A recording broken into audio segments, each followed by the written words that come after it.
So basically आज का जो सेशन है वो टैब्ल्यू के ऊपर है। टैब्ल्यू एक विजुअलाइजेशन टूल है जो विजुअल डेटा के विजुअल हेल्प करने में हेल्प करता है क्लाइंट के लिए। सो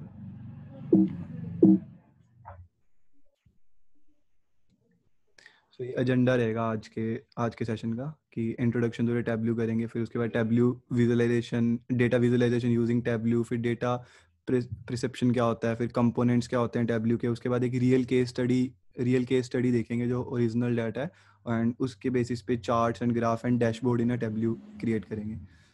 सो agenda to be discuss in the coming session, क्योंकि ये काफ़ी बड़ा मतलब कि टूल है तो इसको एक सेशन में एक्सप्लोर करना पॉसिबल नहीं था, तो इस वजह से इसके 2 सेशन में ब्रेक कर दिया था इसे।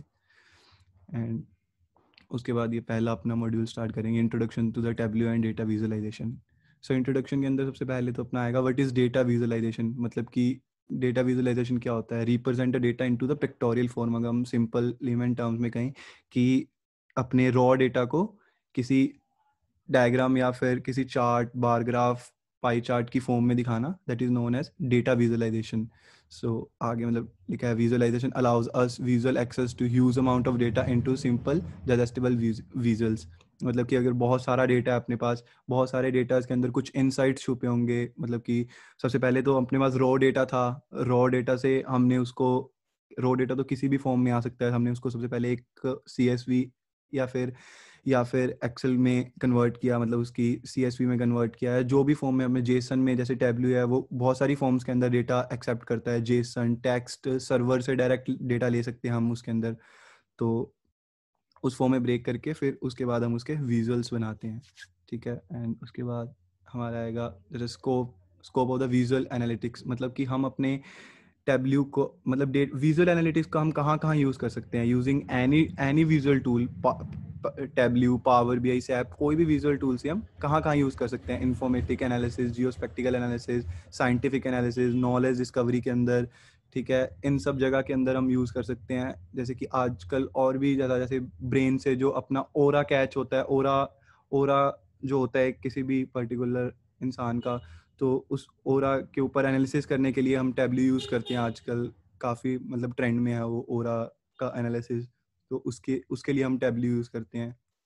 तो ये बेसिकली स्कोप है टैब्ल्यू का कि हम कहाँ, विजुअलाइजेशन एनालिटिक्स का, कि कहाँ कहाँ यूज़ होता है ये, ठीक है। उसके बाद ये विजुअल एनालिसिस का थोड़ा बेसिक सा डायग्राम है कि होता क्या है इसके अंदर। बेसिकली 3 स्टेप्स में बेसिकली अपना ये कवर होता है। सबसे पहले डेटा इंटीग्रेट होता है, इंटीग्रेट डिफरेंट डेटा सेट्स। उसके बाद उसके ऊपर एनालिसिस होता है, फिर हम उसको विजुअलाइज कर सकते हैं। जो मॉडल्स होते हैं, जैसे जो मशीन लर्निंग के मॉडल्स होते हैं, लॉजिस्टिक रिग्रेशन, तो वो भी हम अपने इसके अंदर टैब्ल्यू के अंदर लगा सकते हैं। डेटा इंटीग्रेट तो आपको करके देता ही है, मतलब बहुत सारे अलग अलग जगह से डेटा लाकर आप कोलैबोरेट कर उस पर एनालिसिस कर सकते हो। सपोज करो मेरी कंपनी के अंदर दो दो जगह से डेटा आ रहा है, एक मोंगो से आ रहा है या फिर एक सीक्वल से आ रहा है, या फिर मेरी कुछ फाइल्स पड़ी हैं CSV, कुछ जेसन फाइल्स पड़ी हैं, तो आप सभी को क्लब कर उनका डेटा भी आप एक साथ विजुअल कर सकते हो,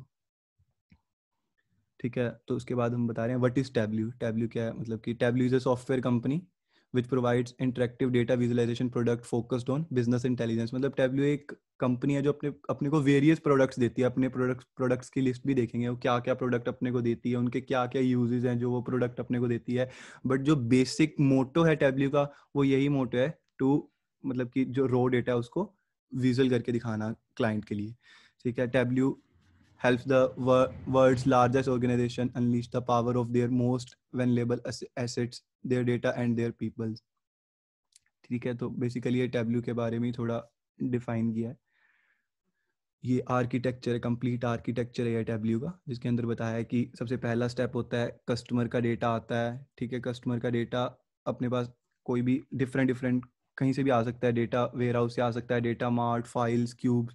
तो उसके बाद कनेक्टर से वो कनेक्ट होता है, फास्ट कनेक्ट, जैसे सीक्वल कनेक्टर है, MDX कनेक्टर है। तो उसके बाद ये मेन कंपोनेंट्स होते हैं इसके अंदर, जैसे डेटा जो ये अपने कोर होता है, इसका पूरे टैब्ल्यू का हार्ट होता है। जैसे डेटा सर्वर होता है, विजुअल सर्वर होता है, एप्लीकेशन सर्वर होता है। विजुअल सर्वर क्या करता है? विजुअल सर्वर हमारे विजुअलाइजेशन के लिए होता है। जो हम टैब्ल्यू में अलग अलग विजुअलाइजेशन देखते हैं ना, पाई चार्ट, बार ग्राफ, या जो भी विजुअल देखते हैं, वो सारा काम विजुअल सर्वर के अंदर आता है। एप्लीकेशन सर्वर के अंदर आता है सिक्योरिटी का फीचर। सिक्योरिटी का जितना भी सारा काम होता है वो एप्लीकेशन सर्वर संभालता है। कि जैसे कि क्लाइंट्स के पास तो सर्वर होते हैं उनके टैब्ल्यू के, तो टैब्ल्यू के सर्वर पे सपोज किसी एक एनालिसिस ने कोई एनालिसिस किया, तो वो पब्लिश करना है डेटा, या फिर कोई डेटा आ रहा है इसके अंदर, वो जो सारा सिक्योरिटी का फीचर होता है वो एप्लीकेशन सर्वर देखता है। उसके बाद आता है हमारा गेटवे और लोड बैलेंसर। लोड बैलेंसर क्या करता है? बेसिकली हमारी अगर बहुत सारी रिक्वेस्ट आ रही हैं किसी भी इसके ऊपर, तो वो आगे भेजता है डेस्कटॉप के, एक एक करके भेजता है वो आगे डेस्कटॉप के ऊपर, ब्राउजर के ऊपर, या फिर मोबाइल के ऊपर। तो मतलब इसके बाद अगला कि वाई टैब्ल्यू, हम टैब्ल्यू क्यों यूज़ करें, मतलब बेसिकली ये एडवांटेजेस ऑफ टैब्ल्यू कह सकते हैं, फीचर्स ऑफ टैब्ल्यू कह सकते हैं। तो Tableau dashboard, collaboration and sharing in live and in memory data, data source, robust security और मोबाइल व्यू। ठीक है, इसके अंदर से जो मतलब कि मैक्सिमम जो एंटरप्राइज लेवल पे यूज़ होती है चीज़, वो होती है live and in memory data, जो हम आगे देखेंगे live and in memory data क्या होता है। ठीक है, ये टैब्ल्यू डैशबोर्ड और कोलैबोरेशन एंड शेयरिंग को थोड़ा एक्सप्लेन किया है। जैसे टैब्ल्यू डैशबोर्ड क्या होता है? टैब्ल्यू डैशबोर्ड होता है हमारा, जैसे हमारे पास कोई भी डेटा आ गया, उस डेटा से रिलेटेड हम कुछ एनालिसिस करेंगे। वो एनालिसिस किस में करते हैं? वो एनालिसिस एक शीट में करते हैं हम। तो ऐसी हमारे पास मल्टीपल शीट्स बन जाती हैं। जैसे एक एनालिसिस किया, उसकी एक शीट बना ली, कोई और एनालिसिस किया, उसकी एक शीट बना ली, कितने भी एनालिसिस किए XYZ, तो लास्ट में उन शीट को, मतलब ऐसे तो शीट दे नहीं सकते हम, किसी भी क्लाइंट को दिखा नहीं सकते एक एक शीट करके, तो उस शीट का क्लब होकर एक डैशबोर्ड बनता है, जहाँ पर वो सारी शीट्स हम कंबाइन कर कर अपने अपने प्रेजेंटेशन के अकॉर्डिंग फिट करके रख सकते हैं। बहुत सारे फीचर्स प्रोवाइड करता है डैशबोर्ड भी अपने को, मोबाइल व्यू प्रोवाइड करता है, टैबलेट व्यू प्रोवाइड करता है, डैशबोर्ड डेस्कटॉप व्यू प्रोवाइड करता है। तो ये सारा काम टैब्ल्यू डैशबोर्ड के अंदर आता है। तो कोलैबोरेशन एंड शेयरिंग के अंदर बेसिकली जो मैंने बताया था कि हम कहीं से भी डेटा ले सकते हैं, और कहीं जो भी हमने एनालिसिस किया उसको किसी भी सर्वर पे, अपने टैब्ल्यू के सर्वर पे पब्लिश कर सकते हैं, किसी अपने कलीग को शेयर कर सकते हैं, हमारा डैशबोर्ड बनाया हुआ डैशबोर्ड किसी कलीग को शेयर कर सकते हैं। तो वो कोलैबोरेशन एंड शेयरिंग के अंदर आ गया। ठीक है, अब आता है इसमें live and in memory data. Live and in memory data क्या होता है? जैसे मैं आपको दिखाऊं यहाँ पर कि जैसे कि ये डेटा सोर्स है हमारा, सपोज करो, तो इसके ऊपर ये ऑप्शन आ रहा है यहाँ पर कनेक्शन का, लाइव एंड एक्सट्रैक्ट कनेक्शन। जैसे आप देख पा रहे हो ऊपर जहाँ कर्सर है, तो यहाँ लाइव एंड एक्सट्रैक्ट का मेरा ऑप्शन आ रहा है। इसी से ही मतलब है मेरा live and in memory data. जैसे कि हमारे सर्वर से कोई भी डेटा आता है, सर्वर से कोई भी डेटा लाकर हमने टैब्ल्यू पे रख लिया अपने, ठीक है, तो वो हो गया लाइव कनेक्शन हमारा। सर्वर पे कोई भी हमारी एक नई एंट्री आएगी, वो हमारे डेटाबेस के अंदर भी आ जाएगी, वो हमारे टैब्ल्यू के अंदर भी आ जाएगी, हमने कोई अपनी एनालिसिस कर कर रख रखी होगी, उसको उसको पब्लिश कर रखा होगा, तो वो जो सारे चेंजेस, एक डेटा भी आया है, वो सारे चेंजेस हमारे वहां पर भी शो होंगे जो हमारा पब्लिश हुआ हुआ है एनालिसिस। तो इससे मतलब होता है लाइव डेटा से। और एक होता है एक्सट्रैक्ट डेटा। एक्सट्रैक्ट डेटा क्या होता है कि सपोज कोई बंदा है, उसको उसको अब 1-2 दिन के लिए फ्लाइट में कहीं ट्रैवल करना है, तो कनेक्शन तो होगा नहीं, तो वहाँ तो वो लाइव डेटा पे नहीं वर्क कर सकता। तो वो क्या करता है? एक्सट्रैक्ट डेटा रख लेता है। एक्सट्रैक्ट डेटा क्या होता है? किसी पर्टिकुलर टाइम पर लाइव डेटा का स्क्रीनशॉट। मतलब कि एक्सट्रैक्ट डेटा की अगर मैं डेफिनेशन बताऊं, तो यही होगी कि किसी भी एक पर्टिकुलर टाइम पर लाइव डेटा का स्क्रीनशॉट वो लाकर अपने टैब्ल्यू में सेव करके रख लेगा, और जैसे उसे एनालिसिस करनी है वो वैसे उस डेटा पे एनालिसिस कर सकता है। उससे मतलब है मेरा, मतलब कि एक्सट्रैक्ट डेटा से। तो ये है हमारा live and in memory data. तो नीचे हमारे डेटा सोर्स हैं। डेटा सोर्स मतलब किस किस डेटा सोर्स टैब्ल्यू कौन कौन से डेटा सोर्स के साथ कंपैटिबल है, ठीक है। एंड उसके बाद हमारा ये रोबोस्ट सिक्योरिटी कैसे प्रोवाइड करता है। Tableau takes the special care of the data and user security, ठीक है। उसके बाद हमारा मोबाइल व्यू आ जाता है। जैसे कि हम अपने अपने जो डैशबोर्ड बनाएंगे उसको कस्टमाइज कर सकते हैं अपने मोबाइल के अकॉर्डिंग। उसके अंदर मोबाइल व्यू के साथ साथ डिफरेंट हैंडसेट के ऑप्शंस भी आते हैं कि हाँ भाई आपको इस मोबाइल के साथ कंपैटिबल करना है, आपको इस मोबाइल के साथ अपना मोबाइल व्यू चाहिए, तो वो सारा काम हमारा मोबाइल व्यू के अंदर आता है। इसमें टैबलेट व्यू भी होता है, आप टैबलेट व्यू भी बना सकते हो, ठीक है। उसके बाद ये हमारा कनेक्शन है, जैसे कि डब्ल्यू के यूआई पर कनेक्शन कैसे इस्टेब्लिश होता है। जैसे कि आप देख रहे होगे लेफ्ट हैंड साइड पे कनेक्ट के नीचे ये हमारी जो टू द फाइल्स हैं, ये तो सारी टू अ फाइल हैं, ये तो सारी फाइल्स हैं जहाँ से हम बेसिक अपना क्लिक ड्रैग एंड ड्रॉप भी होता है बेसिकली सारा इसके अंदर। तो क्लिक कर कर हम कोई भी अपनी फाइल सेलेक्ट कर सकते हैं, वो हमारा डेटा इंपोर्ट हो जाएगा नीचे टू द सर्वर के अंदर। टू द सर्वर के अंदर है, जैसे कि माई सीक्वल सर्वर के साथ अपने इसको कनेक्ट कर सकते हैं। मोर के अंदर जाएंगे अपने तो और ज़्यादा, जैसे ओरेकल के सर्वर के साथ, पोस्टग्रेस के सर्वर के साथ अपने इसको कनेक्ट कर सकते हैं। ठीक है, ये जैसे हम डेटा लोड कर लेंगे उसके बाद हमारा ये डेटा सोर्स का प्रीव्यू शो होता है। ये मैंने कुछ डिफाइन करने की ट्राई की है कि जैसे नीचे वाला डेटा होगा, ये प्रीव्यू है हमारे सारे डेटा का। Preview of a data set can be seen before opening our worksheet. ठीक है, तो ये सारा हमारा ये है। जैसे आप लेफ्ट ये वाला ऑप्शन देख रहे होंगे राइट साइड में, शो एनालिसिस करके। शो एनालिसिस का मतलब होता है कि सपोज मेरी ये कंपनी है, ये कंपनी के अंदर मेरे दो दो टाइप्स की कंपनी है, पिंक कैब और येलो कैब। बट क्लाइंट को नहीं पता सपोज कि पिंक कैब क्या है और येलो कैब कैब क्या है। टेक्निकल टर्म्स के अंदर अगर हम बताएं, टेक्निकल टर्म्स के अंदर अगर क्लाइंट को नहीं पता तो हम इसे एक अलग से नेम दे सकते हैं कि पिंक कैब को सपोज मैं एक्स कहूंगा और येलो कैब को सपोज मैं वाई कहूंगा। तो ये जहां जहां भी पिंक कैब होगा वहां वहां एक्स से रिप्लेस हो जाएगा, और जहां जहां भी वाई कैब होगा वहां वहां येलो कैब होगा वहां वहां वाई से रिप्लेस हो जाएगा। अगर हमें क्लाइंट को शो करना और जिसे टेक्निकल की इतनी नॉलेज नहीं है तो उसके बेसिस पे हम इसको यूज़ कर सकते हैं। ये डेटा टाइप्स हैं टैब्ल्यू के अंदर कि कौन कौन से हमारे डिफरेंट डेटा टाइप होते हैं। Boolean, date and time, geographical values, number, text. इस तो सिंपल डेटा टाइप्स हैं हमारे। ठीक है, ये हमारा टैब्ल्यू का डैशबोर्ड है जहाँ पर मतलब टैब्ल्यू डेस्कटॉप का ये हमारी शीट है जहाँ पर हम सारा अपना वर्क करते हैं। Left hand side data pane है, बीच में से कैनवस बोलते हैं, tool bar and rows and the column, ये सारा हमारा इसके अंदर कवर होता है। ठीक है, अब इसका इम्पोर्टेंट है ये पार्ट कि डायमेंशन एंड मेजर क्या होते हैं।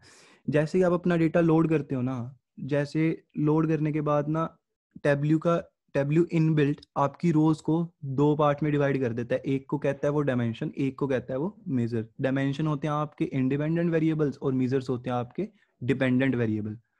ठीक है, तो ये हमारा जैसे इंडिपेंडेंट वेरिएबल, डिपेंडेंट और इंडिपेंडेंट से मेरा मतलब कि जो फ्रीक्वेंट वैल्यूज चेंज होती हैं तो डिपेंडेंट की चेंज होगी। जैसे कि आप देख पा रहे होगे नीचे cost of the trip, date of the trip, kilometre travels, ये हमारे सारे नंबर्स हैं। बेसिकली जो हमारे सारे नंबर्स होंगे वो मेजर्स में आते हैं और जो टेक्स्ट वैल्यूज होंगी वो डायमेंशंस में आती हैं। ऐसा मतलब कि जरूरी नहीं है कि डायमेंशन के अंदर टेक्स्ट वैल्यूज ही आए और इसके अंदर मेजर वैल्यू आए, बट जर्नली यही होता है कि डायमेंशंस के अंदर टेक्स्ट वैल्यूज आती हैं और मेजर्स के अंदर न्यूमेरिक वैल्यूज आती हैं। मीनिंग इसका ये होता है कि जो मेजर्स होते हैं वो डिपेंडेंट वेरिएबल होते हैं, यानी वो फ्रीक्वेंटली चेंज होते हैं, तो उसको अपने डिपेंडेंट वेरिएबल कहेंगे और ऊपर वाले को इंडिपेंडेंट वेरिएबल। ये इनबिल्ट होता है इसका फीचर, ये हम इसके अंदर चेंजेस नहीं कर सकते कोई भी। ये टैब्ल्यू डिसाइड करता है अभी कौन से कॉलम को हम डायमेंशन कहेंगे, कौन सी कॉलम को हम मेजर कहेंगे।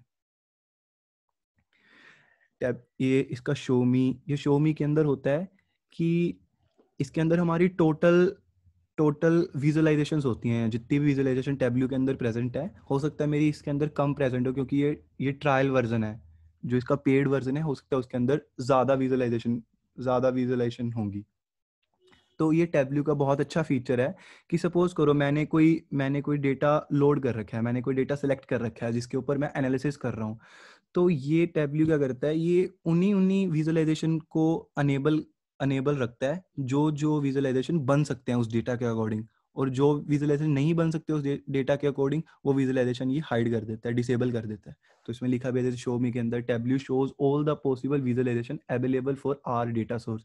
ठीक है, the visualisation that are highlighted are the ones that are currently available for current selection of dimension and measures.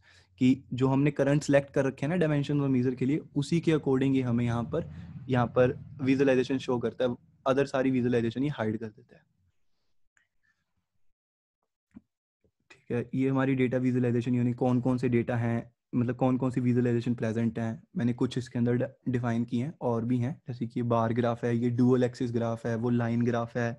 ठीक है, मतलब ये नहीं होता कि हम कोई भी डेटा हमने लोड कर रखा है उसके ऊपर कोई भी विजुअलाइजेशन बना दें। मतलब ये डेटा पे डिपेंड करता है आपका किस टाइप का डेटा है, उसकी के अकॉर्डिंग आपकी विजुअलाइजेशन बनेगी। ठीक है, ये हमारा बबल चार्ट है, ये इसे ट्री मैप कहते हैं। ठीक है, जैसे कि इसके अंदर एक हीट मैप भी होता है, बट वो हीट मैप यहाँ पर है नहीं इसके अंदर क्योंकि ये ट्रायल वर्जन है। मे बी जो इसका पेड वर्जन होगा जो एंटरप्राइज लेवल पे यूज होता है उसके अंदर इसका हीट मैप भी हो। ठीक है, ये मैंने कुछ एप्लीकेशंस बताई हैं टैबल्यू की कि कौन कौन से डेटा, कैसे कैसे डेटा के लिए कौन कौन सी विजुअलाइजेशन परफेक्ट रहेगी। सपोज आपका आपका डायमेंशंस है वो डिसकंटिन्यूस हैं। डिसकंटिन्यूस ग्राफ से मेरा मतलब है कि कभी वो जैसे कंटिन्यूस ग्राफ होता है या तो वो मतलब कि पॉजिटिव में रहता है या वो नेगेटिव में रहता है। डिसकंटिन्यू मतलब कभी पॉजिटिव है कभी नेगेटिव है, कभी पॉजिटिव है कभी नेगेटिव है, कभी ब्रेक हो गया। सो उससे मतलब मेरा कंटिन्यूस है डिसकंटिन्यूस है। सो ये मेरी डिफरेंट डिफरेंट एप्लीकेशन है जिसके लिए मेरे विजुअलाइजेशन है। ठीक है, एंड उसके बाद इसके अंदर फीचर होता है डेटा सॉर्टिंग का, कि हम डेटा अपना सॉर्ट कैसे कर सकते हैं। जैसे कि पहले ग्राफ के अंदर है कि हमारे जो जो कॉलम्स के अकॉर्डिंग डेटा बता दिया उसने कि तुम्हारी पर सिटी के अकॉर्डिंग कितनी किलोमीटर कैब ट्रैवल हुई है। बट अब मेरे को सॉर्टेड वे में देखना है, तो ये हमारा सॉर्टेड वे हो जाएगा डेटा को प्रेजेंट करने का। कि ये बहुत इजी है, एक क्लिक से असेंडिंग ऑर्डर में भी कर सकते हो, डिसेंडिंग ऑर्डर में भी कर सकते हो। और ये इनबिल्ट जो टैबल्यू है क्विक सॉर्ट यूज़ करता है इसको सॉर्ट करने के लिए। अब ये उनको पता होगा कि क्विक सॉर्ट मतलब कि हो सकता है टाइम कॉम्प्लेक्सिटी की वजह से यूज़ करो, क्विक सॉर्ट की n log n होती है इस वजह से। ठीक है, एंड उसके बाद ये टैबल्यू का सेट फीचर है। सेट फीचर्स के अंदर सेट फीचर है बेसिकली ये क्या करता है कि सपोज मैंने ये पिछली स्लाइड में डेटा बना लिया, पहला डेटा। ठीक है, इसके अंदर मेरी हर सिटी के कोरस्पॉन्डिंग कितनी कैब ट्रैवल हुई है, मतलब मेरी सपोज एक्स सिटी है उसके अंदर मेरी 20,000 किलोमीटर टोटल कैब चली हैं। वाई सिटी के अंदर मेरी 40,000 किलोमीटर कैब चली हैं। अब मेरे को सपोज कर लो ये सेट एक बेसिकली इफ लूप है, इफ लूप कह सकते हैं प्रोग्रामिंग लैंग्वेज में।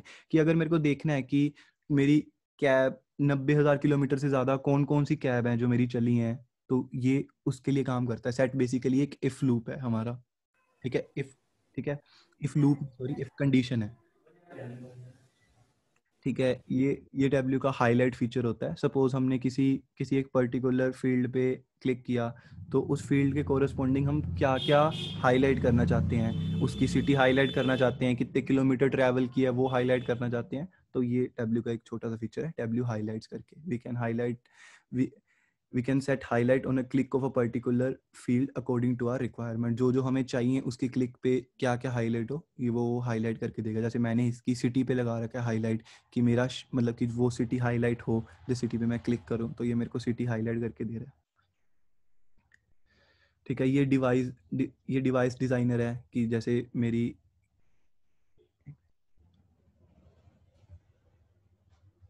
ठीक है ये मेरी जैसे डिवाइस टैबलेट व्यू है ये मेरे डैशबोर्ड का, ये मोबाइल व्यू है मेरे डैशबोर्ड का।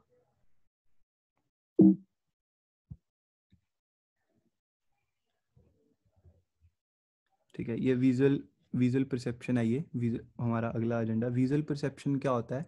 Gaining the insight. अब हमने विजुअल तो बना लिया, उसकी विजुअलाइजेशन तो बना ली। अब हमें उस विजुअलाइजेशन में भी से भी तो डेटा एनालिसिस करना पड़ेगा ना, कि ये क्या विजुअल जो हमने बनाई है ये क्या कह रही है विजुअल, कितना इसका कितने परसेंटेज का ये आया। मतलब कि जो हमने विजुअल बनाई है उसके ऊपर भी हमें एनालिसिस करनी पड़ती है, कि नोट करने पड़ते हैं इसके प्रिडिक्शन कह सकते हैं हम, या उसका रिजल्ट नोट आउट करना पड़ता है कि हाँ भाई कि मैंने ये एनालिसिस की थी, इसका ये रिजल्ट्स निकल के आया है। ठीक है, तो इसका एक पूरा साइकिल होता है, acquire, filter, enhance, tune and deliver. Acquire का मतलब पहले हम डेटा एक्वायर करेंगे, फिर उस पर फिल्टर्स लगाएंगे कि हाँ भाई कि हो सकता है मेरे डेटा के अंदर नल वैल्यूज़ हों, तो मेरे को वो रिन्यू फिल्टर्स लगाएंगे, फिर एनहेंस करेंगे। तो ये सारा मेरा विजुअल एनालिसिस के ऊपर लाइफ साइकिल टाइप है। ठीक है, और ये हमारा विजुअल परसेप्शन की एक छोटी सी मतलब कि एक्सरसाइज कह सकते हैं। अगर हम ऊपर वाले में से देखें, ऊपर वाली नंबर्स में से अगर मैं कहूँ कि number of the 5 find out करके दिखाने ऊपर वाले में, तो बहुत डिफिकल्ट हो जाएगा, क्योंकि अटेंटिव जॉब हो जाएगी, आपको एक एक चेक करना पड़ेगा, टाइम टेकिंग जॉब है। बट यही अगर मैं आपको नीचे वाली स्लाइड में कहूँ कि भाई नंबर ऑफ द 5 काउंट करने हैं, तो मैंने बोल्ड कर रखे हैं 5, बहुत आसानी से काउंट हो जाएंगे। तो मतलब यही काम होता है विजुअल परसेप्शन का, यानी कि डेटा एनालिसिस का, कि आप एक डेटा को कितने अच्छे तरीके से रिप्रेजेंट करके दिखाते हो, ताकि सामने वाले क्लाइंट को या जो भी है उसे बहुत आसानी से समझ आए डेटा कि आउटपुट क्या, डेटा क्या आउटपुट आना चाह रही है। ठीक है, तो ये हमारे कंपोनेंट्स हैं टैबल्यू के, different different component. Tableau desktop आता है, टैबल्यू सर्वर आता है, पब्लिक, रीडर, ऑनलाइन, मोबाइल और प्रेप। जो सबसे इम्पोर्टेंट मैं कहूँगा इसमें से मेरे अकॉर्डिंग, तो वो है टेब्ल्यू प्रेप, जो लेटेस्ट आया है इनका 2018 में इन्होंने लॉन्च किया Tableau prep. Tableau prep basically का मतलब होता है प्री प्रोसेसिंग। जैसे अभी हमारे पास कोई डेटा आता है तो हम मैन्युअली बैठ के उसके ऊपर प्री प्रोसेसिंग लगाते हैं, कोई भी प्री प्रोसेसिंग का एल्गोरिथम्स लगाते हैं, चेक करते हैं कि भाई कोई नल वैल्यू आ रही है, कोई डिप्लीकेसी, रिडंडेंसी, ये सारा कुछ रिमूव करते हैं, प्री प्रोसेसिंग क्लीनिंग करते हैं बेसिकली डेटा की। तो टेब्ल्यू प्रेप क्या करता है, ये सारा काम हमारे लिए टेब्ल्यू प्रेप करके देता है। आजकल ऑटोमेट कर दिया सारा सिस्टम टेब्ल्यू प्रेप ने, कि हमारा टेब्ल्यू, हमारी पाइथन जो है वो टेब्ल्यू प्रेप से कनेक्टेड होती है। हमारी पाइथन ने कोई कहीं से सपोज किसी वेबसाइट से हमने डेटा एक्सट्रैक्ट करना है, स्क्रैप करना है, तो क्या करेंगे, पाइथन में हमारे पास एल्गोरिथम होगा, वो डेटा स्क्रैप करेगा, एक सीएसवी या कोई भी सीएसवी बनाएगा, वो सीएसवी देगा टेब्ल्यू प्रेप को। टेब्ल्यू प्रेप के ऊपर हमारे पहले से एल्गोरिथम चल रहे होंगे, जैसे ही उसके पास डेटा आएगा, सीएसवी शीट आएगी, वो सारी शीट के ऊपर वो लगाएगा टेब्ल्यू, जो भी हमने एल्गोरिथम लगा रखे हैं क्लीनिंग के, वो एल्गोरिथम सारे लगाकर ये शीट किसे पास कर देगा, ये शीट पास कर देगा ये टेब्ल्यू डेस्कटॉप को, और टेब्ल्यू डेस्कटॉप के ऊपर हमारे पास नीट एंड क्लीन शीट आएगी जिसपे हम बैठकर एनालिसिस कर सकते हैं। ठीक है, टेब्ल्यू सर्वर के ऊपर टेब्ल्यू सर्वर और टेब्ल्यू ऑनलाइन, ये दोनों एंटरप्राइज लेवल पे यूज़ होते हैं। मैंने भी नहीं मतलब आज तक इसे यूज़ किया टेब्ल्यू सर्वर और टेब्ल्यू ऑनलाइन को, कि इसके ये एंटरप्राइज पेड होते हैं। ये बेसिकली जो हम डैशबोर्ड बनाते हैं उसको पब्लिश करने के लिए होते हैं, ग्लोबली देखने के लिए। ठीक है, तो इस वजह से टेब्ल्यू रीडर होता है। टेब्ल्यू रीडर के अंदर, टेब्ल्यू रीडर बेसिकली क्लाइंट के लिए होता है, कि हमने कोई विजुअलाइजेशन की, हमने कोई एनालिसिस की, उसका डैशबोर्ड बनाया, वो हम दे दिया क्लाइंट को, दे दिया रीडर पे डाल दिया कि हाँ भाई, क्लाइंट उसको क्या करता है, सिर्फ रीड कर सकता है, उस पर कोई भी एनालिसिस कुछ भी एडिट नहीं कर सकता, सिर्फ वो रीड ओनली कह सकते हैं अपने, सिर्फ वो क्लाइंट के लिए रीड ओनली होगा। ठीक है, अगला, उसके बाद हम एक रियल केस स्टडी देखते हैं, जो मतलब मैंने इस पे वर्क किया था कि रियल केस स्टडी के ऊपर।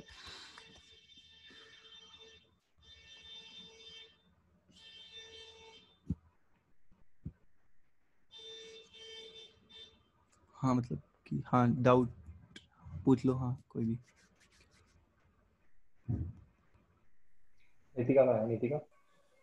हाँ, सो आई वाज आस्किंग कि जो वो सॉर्ट फीचर होता है टैब्लू में, can we do that in a stacked bar chart? Stack bar chart, हाँ मतलब सोर्ट तो किसी में भी कर सकते हो आप, स्टैक बार चार्ट में भी हो जाएगा, डबल स्टैक बार, एक्चुअली यही वाला कह रहे हो ना, मतलब ये वाला। अगर ये है, अगर मेरे को किसी एक कैटेगरी से, जैसे ग्रीन वाला जो है, hmm, if we have to sort based on that, तो वो कैसे करते हैं? वो तो फिर आपको कैलकुलेशंस के अंदर लगाना पड़ेगा। इसका प्री डिफाइंड फीचर नहीं यूज कर सकते, क्योंकि ये तो सारा सॉर्ट करेगा। उसके लिए आपको यहाँ पर जाकर सेट के अंदर जाकर एक कैलकुलेशन बनानी पड़ेगी, मतलब जो भी एक फॉर्मूला लिखना पड़ेगा, उसके बेसिस पे आप सॉर्ट कर सकते हो। मतलब सीधा डायरेक्ट इसका इनबिल्ट फीचर तो नहीं यूज कर सकते, इसका तो पूरे पे करके देगा, ये करके देगा तो आपको। ओके, तो अगर जैसे मेरे को यहाँ पर ग्रीन वाला है या येलो वाला है, अगर मेरे को उनके नंबर्स के बेसिस पे सॉर्ट करना हो, तो कैलकुलेशन फील्ड बनानी पड़ती है? हाँ, फिर कैलकुलेशन फील्ड बनानी पड़ती है। स्टैक बार चार्ट मतलब कि स्टैक बार चार्ट के अकॉर्डिंग आप डबल उस पे नहीं कर सकते, ये सारा ही करके देगा सॉर्ट आपको एक बार में।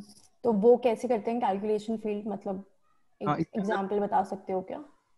हम्म, जैसे कि इसका ही फॉर्मूला होता है, इसी के ऊपर जैसे कि फॉर्मूला लिखना पड़ेगा कि इसके क्रिएट के अंदर जाकर और कैलकुलेटेड कैलकुलेटेड फील्ड के अंदर जाकर, जैसे किसी के भी ऊपर आकर आपको करना है।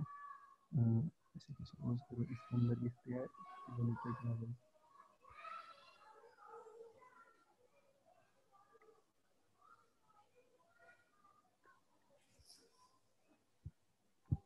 इसी के ऊपर बेसिकली आपको एक फॉर्मूला लिखना पड़ेगा। ऐसे तो फॉर्मूला मेरे को भी नहीं याद होगा कि क्या फॉर्मूला बनाएंगे अपन, कि उसका तो बैठकर मतलब कि थोड़ा देखना पड़ेगा कि क्या फॉर्मूला बनेगा जिसके ऊपर बैठकर हम इसे सॉर्ट कर पाएंगे। इसके प्री डिफाइंड फंक्शंस होंगे कुछ, जिसके ऊपर बैठकर हम सॉर्ट कर सकेंगे। मतलब बनेगा यहीं से ही, आप इसी ठीक है, मतलब पॉसिबल होता है ये, मतलब हम कर सकते हैं बेस्ड ऑन कैटेगरी? हाँ बेस्ड ऑन कैटेगरी। ओके। हाँ पॉसिबल है, मतलब यहीं पर जाकर आपको कुछ फॉर्मूला बनाना पड़ेगा, इसके कुछ प्री डिफाइंड फंक्शंस होंगे जो देखने पड़ेंगे कि क्या फंक्शन है जिसके ऊपर बैठकर हम इसे सॉल्व कर सकते हैं। ठीक है। ठीक है, ठीक है, यही पूछना था। थैंक्स। हम्म। तो अब हमारे पास ना एक एक केस स्टडी है, मैं आपको डेटा दिखा देता हूँ पहले। केस स्टडी ये है कि एक यूएस में कैब्स चलती हैं, कोई भी एक्स या वाई कैब, मतलब कि इसमें नाम दिया हुआ पिंक कैब या येलो कैब। तो यूएस में ये कैब्स चलती हैं। तो कोई अब यूएस की कंपनी है, उस कंपनी को पैसे इन्वेस्ट करने हैं, ठीक है। अब उस कंपनी को पैसे इन्वेस्ट करने हैं, तो उस कंपनी के क्लाइंट उस कंपनी ने किसी एनालिस्ट कंपनी को, मतलब कि किसी एनालिस्ट कंपनी को अप्रोच किया। तो उनको कहा कि भाई हमें इस मार्केट में पैसे इन्वेस्ट करने हैं, तो आप बताइए हम किस कंपनी में पैसे इन्वेस्ट करें ताकि हम more and more revenue generate कर सकें। तो फिर वो कहेंगे कि भाई डेटा, तो हमारे पास डेटा है, तो हम इस डेटा पे बैठकर कुछ ऐसी विजुअलाइजेशन करनी है। पहली बात तो ना ये कि इसके ऊपर कोई भी गलत या सही नहीं होता। अगर मैं कहूँ कि मेरे को पिंक कैप के ऊपर करनी है, तो मेरे को उसकी हाइपोथेसिस देनी पड़ेगी अपनी, कि हाँ भाई उसके फैक्ट्स देने पड़ेंगे कि हाँ भाई आप पिंक कैप में करो इन्वेस्ट, तो आपको ये फायदे हैं, ठीक है। अगर अब किसी ने कह दिया कि भाई येलो कैब में इन्वेस्ट करो पैसे, तो ये फायदे हैं, तो इसके अंदर कोई भी ऐसा आंसर गलत या फिर आंसर सही नहीं होता। ये अपनी अपनी हाइपोथेसिस है जो हम देंगे। हाइपोथेसिस मतलब अपना अपना अनुमान है कि जो हम देंगे। तो इसकी एक मैंने पीपीटी बनाई थी, तो आपको पीपीटी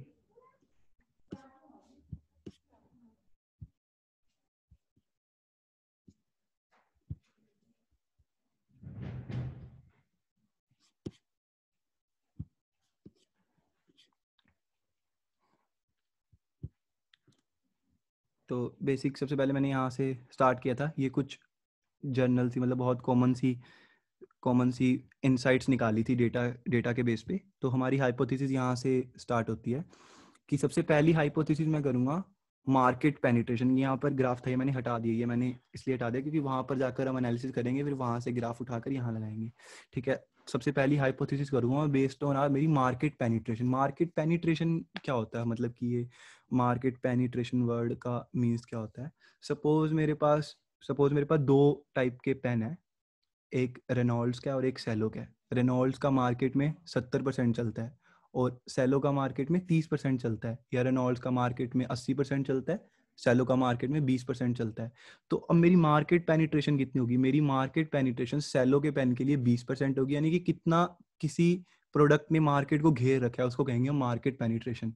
अब मार्केट पेनिट्रेशन मेरी सेलो के पेन के लिए 20% होगी और मेरे रेनॉल्ड्स के पेन के लिए 80% होगी। ये होगी हमारी मार्केट पेनिट्रेशन। तो इससे हम कुछ इनसाइट्स निकालने की कोशिश करेंगे कि भाई मेरी मार्केट पेनिट्रेशन से मैं क्या इनसाइट्स निकाल सकता हूँ, ठीक है।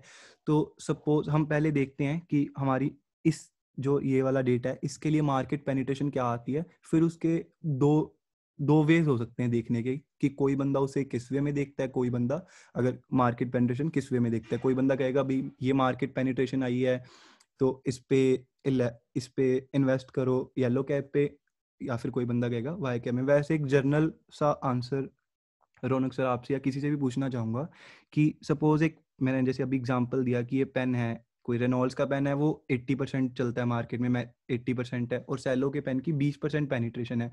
रौनक सर अगर आपको इन्वेस्ट करना है तो आप कौन से पेन में करोगे ताकि आप ज़्यादा रिवेन्यू जनरेट कर सको?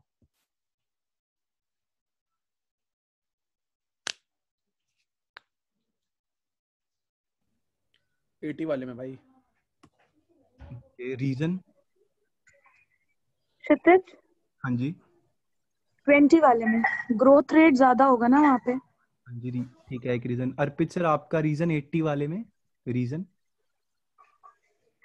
यार क्योंकि उसका ऑलरेडी मार्केट में मतलब इतना कवर है, क्योंकि उसकी सेल ज्यादा हो रही है पहले से, मैंने इसलिए उसके बारे में सोच के बोला था कि पहले से 80% लेके बैठा है वो मार्केट उसका। और जैसे अवंतिका ने बताया ग्रोथ रेट, तो आप अग्री करते हो इस पॉइंट से कि हाँ ग्रोथ रेट मेरी इंक्रीज, ग्रोथ रेट से मतलब समझे आप क्या कहना चाह रहे हैं वो?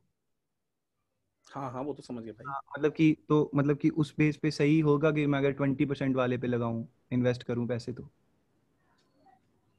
लॉन्ग टर्म में देखा जाए तो मतलब हो सकता है, वी डोंट नो कि 20% वाले की ग्रोथ बढ़ पाएगी नहीं बढ़ पाएगी, वो तो भाई मार्केट है, मार्केट पे डिपेंड नहीं हो सकता ना, रिस्क है वो तो। मतलब मैं बेसिकली इससे ये बताना चाह रहा था कि इसमें कोई भी आंसर गलत या सही नहीं होता। जो मतलब कि आपके अपने रीजंस थे जिस बेस पे आपने 80 कहा, अवंतिका के अपने अलग रीजंस थे जिस हिसाब से उन्होंने 20 कहा। तो जो मैंने जैसे कि इसके मैंने दो रिपोर्ट्स तैयार करी थी। तो एक रिपोर्ट में मैंने ये बताया कि सपोज करो मेरा 80 रुपये वाला पेन 80% वाला अगर मेरा मार्केट है, अगर उसमें मैं पैसा इन्वेस्ट करूँगा तो मैं मैक्सिमम कितनी मार्केट बढ़ा सकता हूँ अपनी, मतलब कि 100% करने के लिए 20% मार्केट बढ़ा सकता हूँ अपनी। कोई बंदा होगा, मैं किसी कंपनी का ओनर हूँ और मैंने अपने शेयर्स लगाने हैं, तो 20% मार्केट तो जो रेवेन्यू जनरेट होगा उस बंदे को जो इन्वेस्ट करेगा वो 20% के हिसाब से मिलेगा। और अगर अगर अगर मैं 20% में पैसा लगाता हूँ, जो 20% मार्केट है, तो उसकी मैं 80% मार्केट अभी वैल्यू बढ़ा सकता हूँ, तो मेरे को जो रेवेन्यू जनरेट होगा वो 80% मार्केट के हिसाब से जनरेट होगा। तो कोई बंदा ऐसे सोच सकता है, कोई बंदा ऐसे सोच सकता है कि भाई 80% चल रहा है, इतना बढ़िया चल रहा है, इसमें मैं लगाऊंगा मेरे को ज्यादा इनकम गेन होगी। मतलब इसके दो वेज हो सकते हैं सोचने के, ठीक है। तो ये हमने उसके बाद, तो ये मेरी मार्केट पेनिट्रेशन का वो था जो मैंने बनाया था। मार्केट पेनिट्रेशन मतलब कौन सी सिटी में कौन सी कैब कितनी चलती है। तो मतलब कि ठीक है, इसका यही मतलब है इस ग्राफ का कि जो नीचे है हमारी, जो एक्स नीचे दिख रही है एक्स एक्सिस पे, वो है हमारी सिटीज। तो इसमें बेसिकली ये ग्राफ है जो left and right hand side देख रहे होगे आप, कैब कंपनी के अंदर कि पिंक कैब को येलो कलर से डिनोट किया और येलो कैब को ग्रीन कलर से डिनोट किया है। तो इसके अंदर देख पा रहे हो कि हर केस के अंदर येलो कैब, हर सिटी के अंदर येलो कैब ज्यादा ज्यादा चलती है। जैसे कि आप देख पा रहे हो कि हर सिटी के अंदर येलो कैब ज़्यादा चलती है।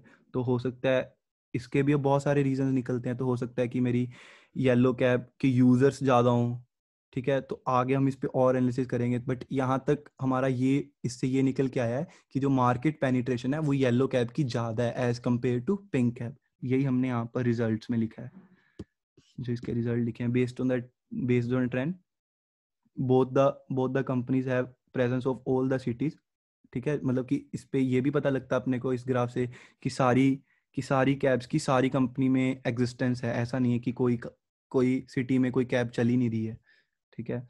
Both the companies have great scope of capturing the market share through yellow cab has more reach compare to pink company. मतलब येलो कैब का मोर रीच है क्योंकि वो ज़्यादा है, हर सिटी में उसके किलोमीटर ट्रेवल्ड ज़्यादा है, ठीक है। तो हम अगला अगला हमारा हाइपोथेसिस होगा, हम देखेंगे प्रॉफिट के बेस पे कि भाई कौन सी कैब मेरे को कितना रेवेन्यू जनरेट करके देती है। ये तो ऑब्वियस ही आंसर है कि मेरे को पीछे वाले से ही पता लग गया था कि हाँ भाई कि अगर मेरी येलो कैब ज़्यादा चलती है तो ऑब्वियस है वही प्रॉफिट ज़्यादा भी अर्न करके देगी। बट हमें उसका बेसिकली ट्रेंड भी देखना होता है कि हाँ भाई ये किस केस में ज़्यादा प्रॉफिट हमें अर्न करके दे रही है।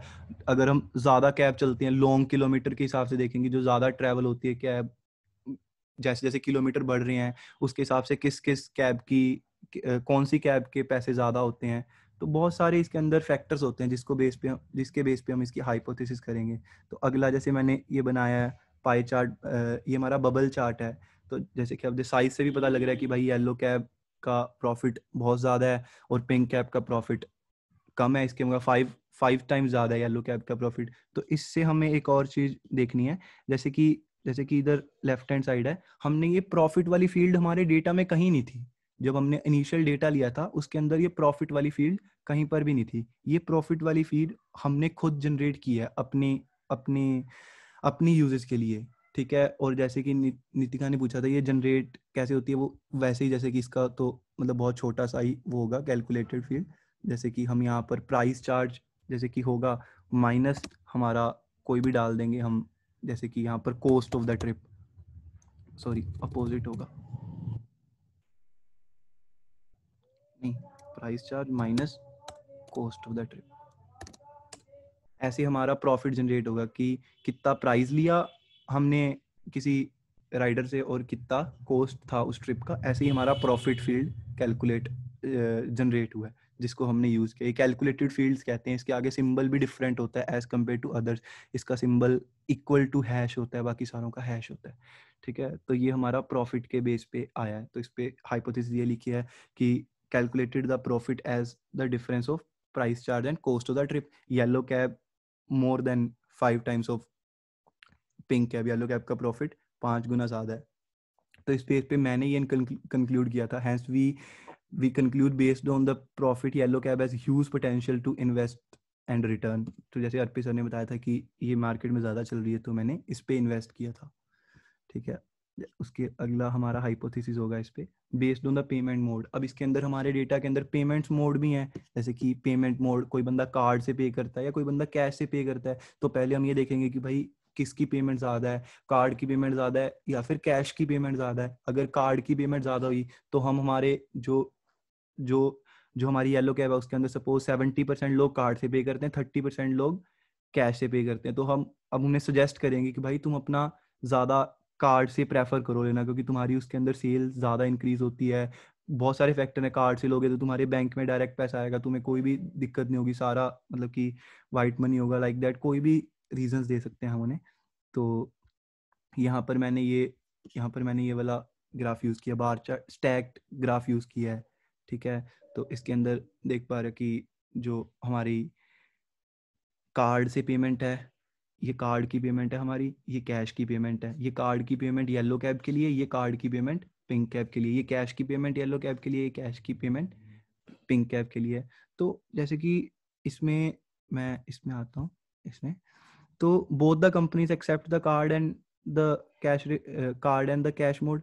बट इसमें मैंने ट्रेंड नोटिस किया था कि चाहे तो पिंक कैब के यूजर्स कम है बट फिर भी वो इक्विवेलेंट रेशियो में कार्ड एक्सेप्ट कर रही है as compare to yellow cab की सपोज, ठीक है। तो इससे मैंने ये ट्रेंड नोटिस किया था कि येलो कैब पिंक कैब के जितना ही वो कार्ड और कैश से पेमेंट एक्सेप्ट कर रहे हैं, ठीक है। अगला हाइपोथेसिस है हमारा based on the average price पर राइड एंड किलोमीटर, ठीक है। ये मेरा एवरेज प्राइस है किलोमीटर के हिसाब से कि कौन सी कंपनी का एवरेज प्राइस कितना रहता है अगर वो ट्रैवल करे। तो इसमें मैंने एक इसके अंदर यूज़ किया, इसे कहते हैं बिन्स, जो ऊपर बने हैं ना, जैसे कि 0 से 5, 5 से 10, 10 से 15, ये हमारे होते हैं बिन्स। जैसे कि इसमें मैं दिखाता हूँ कि बिन्स कैसे क्रिएट कर सकते हैं अपने। जैसे कि ये है जो हमारा बिन जनरेट हुआ है ना, ये वाला बिन जनरेट हुआ है। बिन बेसिकली होते हैं रेंजेस होती हैं हमारी, कि हमने रेंजेस में डिवाइड कर दिया हमारे किलोमीटर्स को कि 0 से 5, 5 से 20 लाइक दिस। तो ये कैसे जनरेट होते हैं, क्रिएट में जाकर बिन में जाकर, तो हम यहाँ पर अपना सारा कुछ डिसाइड दे सकते हैं कि हमारी साइज़ कितना होगा बिन का, और हम फिर यहाँ पर नेम दे सकते हैं हमारे बिन का नाम क्या होगा। तो ये हमारे बिन के हिसाब से डिसाइड हुआ है, ठीक है। उसके बाद आता है हमारा जो हम लास्ट हाइपोथेसिस करेंगे, ये है based on the income group of the age, कि जो हमारी गाड़ी में जो हमारी कैब में बंदे बैठते हैं उन मतलब उनकी एनुअल इनकम क्या है अकॉर्डिंग टू देयर एज। तो हम उन्हें और ऑफर्स प्रोवाइड कर सकते हैं, जैसे कि हमारे इसमें इस ग्राफ के अकॉर्डिंग हमने इसका रिजल्ट निकाला है कि जो 20 से लेकर 40 साल तक के लोग हैं ना, उनकी एवरेज सम ऑफ इनकम मतलब मंथली या एनुअल इनकम ज़्यादा है, और वही लोग हमारी कैब में ज़्यादा ट्रैवल कर रहे हैं। तो हम उन्हें ऑफर्स देकर और हमारी कैब की जो भी हमारी रेवेन्यू है वो ज़्यादा जनरेट कर सकते हैं। तो ये बेसिक छोटी सी एक हाइपोथेसिस थी जिस पे मैंने अपने कॉलेज टाइम में वर्क किया था और मैंने दिखाई है। तो इसके बाद हम इसकी रिकमेंडेशन में डाला हुआ है कि market share of yellow cab and pink cab is 30 to 35। कुछ ये मतलब कि सारी हाइपोथेसिस के बेस पर कुछ पॉइंट्स डिनाइड किए हैं, और लास्ट में हमने लिखा है कि basis on the analysis yellow cab as the upper edge over pink cab. तो दैट्स मतलब कि यही मेरा मोटिव था इस केस स्टडी को दिखाने का। ऐसी बहुत सारी केस स्टडीज़ हैं जो मतलब कि डेटा एनालिसिस से रिलेटेड और बहुत इंटरेस्टिंग केस स्टडीज़ मतलब मैंने एक दो देखी हैं बहुत इंटरेस्टिंग। जैसे कि मैं आपको एक शेयर करता हूँ, जो ट्रॉपिकाना जूस होता है, सभी को पता होगा ट्रॉपिकाना जूस होता है, उसकी सेल मार्केट पहले बहुत चलता था, उसकी सेल अचानक से मार्केट में बहुत ज़ीरो हो गई थी, मतलब कि बहुत कम हो गई थी एज़ कम्पेयर टू पहले से। तो भाई डेटा एनालिसिस को बुलाया और पूछा कि भाई क्या रीज़न है, ये हमारा डेटा है पहले का और ये डेटा है हमारा अब का, तो बताओ कि इसकी सेल क्यों कम हो गई, इतनी ज़्यादा हमारी सेल क्यों जूस की कम हो गई। तो जो उसका रिज़ल्ट ये मतलब रियल था, तो उसका जो रिजल्ट निकल के आया था वो ये था कि जो ट्रॉपिकाना का बॉक्स होता है उसके ऊपर फ्रूट का साइज उन्होंने कंपनी वालों ने छोटा कर दिया था, और उसके सपोज कोई मिक्स फ्रूट का ट्रॉपिकाना का बॉक्स है, तो मिक्स मतलब MIX फ्रूट की स्पेलिंग उन्होंने बड़ी कर दी और जो फ्रूट्स होते हैं उसका साइज छोटा कर दिया। तो इस वजह से तुम्हारी सेल इस चीज़ की कम होगी, क्योंकि बहुत सारे फैक्टर्स है इसके कि हो सकता है कोई बंदा इलिटरेट है, बहुत सारे बंदे उनको नहीं पढ़ना आता, वो सिर्फ फ्रूट देखकर डिसाइड करते हैं कि हाँ भाई कौन सा उन्हें दूर से नहीं दिखा होगा, तो आपका इसका सेल कम हुई है। इसलिए आप कोई भी रियल जूस या कोई भी जूस की बोतल देखते हैं तो उसके ऊपर नाम से ज़्यादा बड़ा उसका उसका मतलब कि फ्रूट का साइज होता है, जो भी जिस भी फ्रूट का वो है। ऐसे बहुत सारी केस स्टडी ने, नैनो के साथ भी, नैनो जो गाड़ी आई थी उसके साथ भी ऐसा छोटा सा इंटरेस्टिंग सा मतलब कि स्टोरी थी डेटा एनालिसिस को लेकर। और बहुत सारी कंपनीज आज की डेट में डेटा एनालिसिस के ऊपर फोकस करती हैं, जो बेस्ड, जैसे डिलॉयट है, वन ऑफ द डिलॉयट है, वो सारी डेटा एनालिसिस को बहुत ज़्यादा एक्सप्लोर करती है। KPMG, सारी कंसल्टिंग कंपनीज हैं जो बेसिकली वो डेटा एनालिसिस इन्हीं पे, टैबल्यू, पावर BI, इन्हीं पे ही प्रेफर करते हैं करना। ठीक है, thanks, that's all from my side. अगर मतलब कि किसी को कोई डाउट हो या कुछ पूछना हो तो पूछ सकते हैं, ट्राई कर सकते हैं अपन, क्योंकि मैंने भी ये टूल पहली बार ही यूज़ किया है टैबल्यू। मैंने पावर BI पे ज़्यादा काम किया है, पावर BI इसमें चला नहीं सिस्टम में, वरना मैंने मतलब कि पावर मेरे विंडोज़ में था, वरना मैंने इसमें पावर BI में करना था इसका सेशन। ठीक है, थैंक्स। एक क्वेश्चन था मेरा क्वेश्चन था, इसे इंटीग्रेशन अवेलेबल है, जैसे कि फॉर एग्जांपल अगर ग्राफ है अपने किसी वेब एप्लीकेशन में लगाना है, ऐसा कुछ अवेलेबल है इस पे, या सिर्फ ये बस विजुअलाइजेशन के लिए अलग एप्लीकेशन ही है? प्रोवाइड करती है विजुअलाइजेशन के लिए। आप मतलब ऐसा नहीं है कि आपको आप अपने अपने किसी भी पर्सनल साइट आइडिया है। हाँ, अच्छा, ठीक है, ठीक है।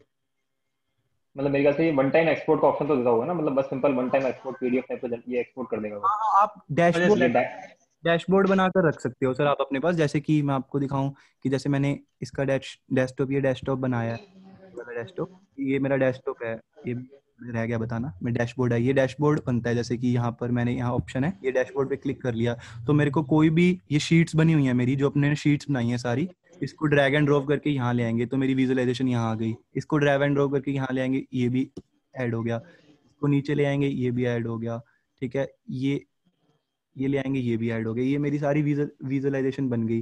तो इसको सर यहाँ से ऑप्शन है अपने पास सर्वर का, मेरे पास अभी है नहीं उसका एक्सेस, तो टैबल्यू सर्वर पे हम इसे यहाँ से डाल सकते हैं, एक्सपोर्ट कर सकते हैं और इसका डैशबोर्ड बनाकर रख सकते हैं, और हम कभी भी उसका डैशबोर्ड देख सकते हैं। मैंने इसका सेव कर कर रखा हुआ डैशबोर्ड, तो मैं आपको दिखाऊं यहाँ पर इसका डैशबोर्ड शो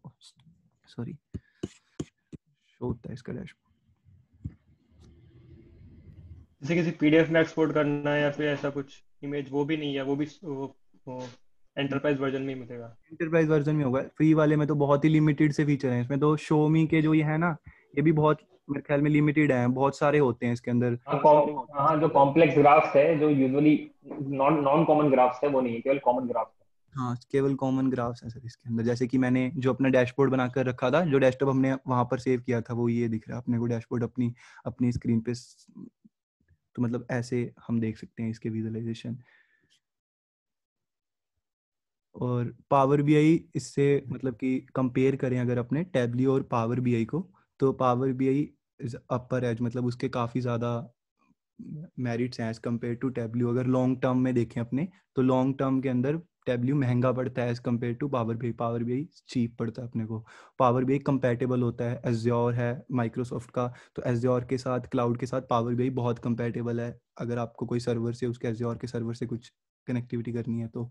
बट टैबल्यू इतना कंपैटिबल नहीं है उन केस में, क्योंकि सेम इन्वायरमेंट में है ना पावर BI टैबल्यू के, पावर BI माइक्रोसॉफ्ट में, तो Azure के साथ ही है। बस बेसिकली यही था सर, मतलब ट्राई किया था मैंने थोड़ा।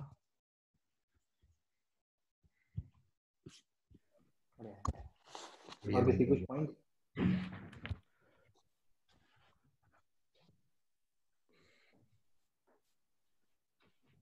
बढ़िया भाई, थैंक यू सर।